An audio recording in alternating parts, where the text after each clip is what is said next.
ಬಂದ್ರಾ ಆಮೇಲೆ ಇನ್ನೇನು ಬಂದರು ಏನಿಗೆ ಕೊಡಿದ್ರು? ಹಾಂ ಹಾಂ ಯಾವ್ದು ಹೊಡೆದಿತ್ತು? ದೊಣ್ಣೆಲಿ ಎಲ್ಲ ಕೊಡ್ದ?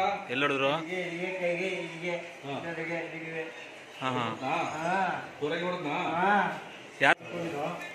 ಕೂಲಿ ಕೆಲಸಕ್ಕೆ ಹೋಗ್ಬೇಕಾದ್ರೆ ಇನ್ನು ನಮ್ಮಿಂದಾಗ ಅವರ ಜಮೀನು ಹತ್ರ ಹೋಗಿ ಟೈಲೆಟ್ಗೆ ಹೋಗ್ಬೇಕಾದ್ರೆ ಮನೆಯಲ್ಲೇ ಹೊರಬಿಡ್ಬೇಕಾದ್ರೆ ನಾವು ಈಗ ಯಾವುದೋ ಒಂದು ಹುಡುಗಿ ಬಂದು ಹೇಳ್ತು, ಎರಡೋ ಹುಡುಗಿ ಬಂದು ಹೇಳಿದ್ರೆ ಡಿ ಎಸ್ ಪಿ ಸ್ಪಂದಿಸಿ ಹೇಳಿದ್ದಾರೆ, ಅದೇ ಕ್ರಮ ತಗೊಳ್ಳಿ ಅಂತ ಹೇಳಿದ್ದಾರೆ. ಡಿ ಎಸ್ ಪಿ ಹೇಳಿದ್ರು ಸಹ ಇಲ್ಲಿ ಹಾಸ್ಪಿಟ್ಲಿಗೆ ಬಂದಿಲ್ಲ ನಾವು ಯಾರು ಪೊಲೀಸರು. ನೋಡಿ, ನಿನ್ನೆ 2 ಗಂಟೆಲಿ ಆಗಿರೋದು. 2:30 ಜಮೀನಲ್ಲಿ ಆಗಿರೋದು. ಒಬ್ಬ ಬುದ್ಧಿಮಾಂದ್ಯ ಇದ್ದಾನೆ. ಅವನು ಬುದ್ಧಿಮಾಂದ್ಯ ಇದ್ರು ಗಲಾಟೆಯಾಗಿ ಹೊಡೆದಿರೋದು ಕೂಡ ಪೊಲೀಸರು ನಿನ್ನೆ ಅಡ್ಮಿಟ್ ಕೂಡ ನಿನ್ನೆಯಿಂದ ಇವತ್ತು ಇಲ್ಲಿಗಳಲ್ಲಿ ಉಗ್ರ ಹೋರಾಟ ನಾವು ಸಂಘಟನೆಗಳನ್ನ ನಾವು ಮಾಡೇ ಮಾಡ್ತೀವಿ, ಬಿಡಲ್ಲ. ಇಲ್ಲ ಶ್ರೀಮಾದೇವಪ್ಪ ಅಂತ ಅವರು ದಲಿತರು, ರಾಜ್ಯದ ಮುಖ್ಯಮಂತ್ರಿ, ದಲಿತ ಉದ್ಧಾರ ಮಾಡ್ತೀವಿ ಅಂತ ಸಿದ್ದರಾಮಯ್ಯನವರು ಹೇಳ್ತಾರೆ. ಸಿದ್ದರಾಮಯ್ಯ ಜಿಲ್ಲೆಯಲ್ಲಿ ಇದೇ ಥರ ಹುಣಸೂರು ತಾಲೂಕಲ್ಲಿ ಈ ಥರ ಘಟನೆ. ನಮ್ಮ ಬುದ್ಧಿಮಾಂದ್ಯ ಕಾಳೆಗಳನ್ನು ಕೊಟ್ಟರು. ಈ ಬುದ್ಧಿಮಾಂದ್ಯ ವ್ಯಕ್ತಿ ತನ್ನ ಬಯಲು ದೇಶಕ್ಕೆ ಹೋದಾಗ ಅಲ್ಲಿ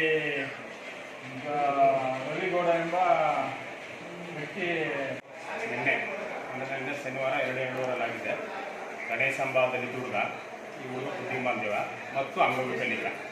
ಈ ಹುಡುಗ ಅಂಗವಿಕಲಾಗಿದ್ದು ಕೂಡ ಅವರು ಮನೆಯ ಪಕ್ಕದಲ್ಲಿ ಅವ್ರ ಜಮೀನು ಇವ್ರ ಜಮೀನು ಅಕ್ಕಪಕ್ಕ ಇದೆ. ಹಾಗಾಗಿ ಇವರು ಬುದ್ಧಿಮಾಂದ್ಯ ಇರೋದ್ರಿಂದ ಅವರ ಜಮೀನಿಗೆ ಮೂತ್ರ ಮಾಡುವುದಕ್ಕೆ ಮಲವಿಸರ್ಜನೆ ಮಾಡೋದಕ್ಕೆ ಹುಡುಗ ಜಮೀನಿಗೆ ಹೋಗಿದ್ದಾನೆ. ಅದನ್ನು ಕಂಡ ವ್ಯಕ್ತಿ